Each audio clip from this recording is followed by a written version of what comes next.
নমস্কার, তিয়াশা রান্নাবান্নাতে আপনাদের সবাইকে স্বাগত। আজকের কিন্তু ডিম প্রেমীদের জন্য দারুণ একটা ডিমের রেসিপি আপনাদের সাথে শেয়ার করব, যেটা ভাত, রুটি, লুচি, পরোটার সাথে কিন্তু একদম জমে যাবে। তার জন্য কিন্তু পুরো রেসিপিটা দেখার আপনাদের অনুরোধ রইল।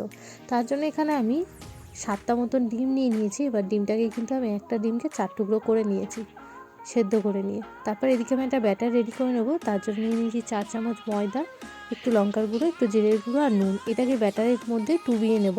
মানে ডিমগুলোকে নিয়ে কিন্তু তেলের মধ্যে এগুলোকে ফ্রাই করে সাইডে রেখে দিলাম। তারপর তেলের মধ্যে দিয়ে দিয়েছি রসুন কুচি। আর এই যে ফেনাটা হবে, এটাতে ভয়ের কিছু কারণ নেই, যেহেতু ডিমগুলো এর মধ্যে ফ্রাই করা হয়েছে, তার জন্য কিন্তু এই ফেনাটা হচ্ছে। এবার এর মধ্যে কিন্তু আমি পেঁয়াজটা দিয়ে দেবো। আর পেঁয়াজটা দিলে দেখুন ফেনাটা কিন্তু একদম আস্তে আস্তে চলে গেছে। পেঁয়াজটা চিলি চিকেন মধ্যে যেরকমভাবে পেঁয়াজ কাটা হয়, একটু বড় বড় করে কিউব আকারে, তো সেরকমভাবেই কেটেছি। পেঁয়াজটা হালকা হালকা ভাজা ভাজা হয়ে গেলে এর মধ্যে আমি ক্যাপসিকামটা দিয়ে দিলাম। ক্যাপসিকামটাও কিন্তু ঠিক একই রকমভাবেই কেটেছি।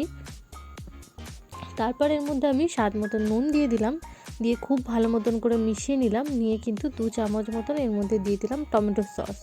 2 চামচ মতন টমেটো সস দিয়ে খুব ভালো মতন মিশিয়ে নিয়ে দিয়ে দিলাম 3 চামচ মতন চিলি সস।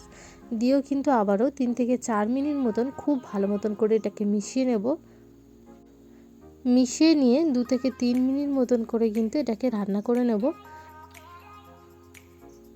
আর এইভাবে কিন্তু ডিমের এই রেসিপিটা অবশ্যই আপনারা ট্রাই করতে পারেন। ভাত, রুটি, লুচি, পরোটার সাথে কিন্তু একদমই জমে যায়। তো এবার এটাকে আমি একটু ভাজা ভাজা করে নেব। সামান্য একটু আমি জল কিন্তু এর মধ্যে অ্যাড করে দিয়েছি। তারপর যে ডিমগুলো আমি ভেজে রেখেছিলাম সেই ডিমগুলো কিন্তু এর মধ্যে অ্যাড করে দিলাম।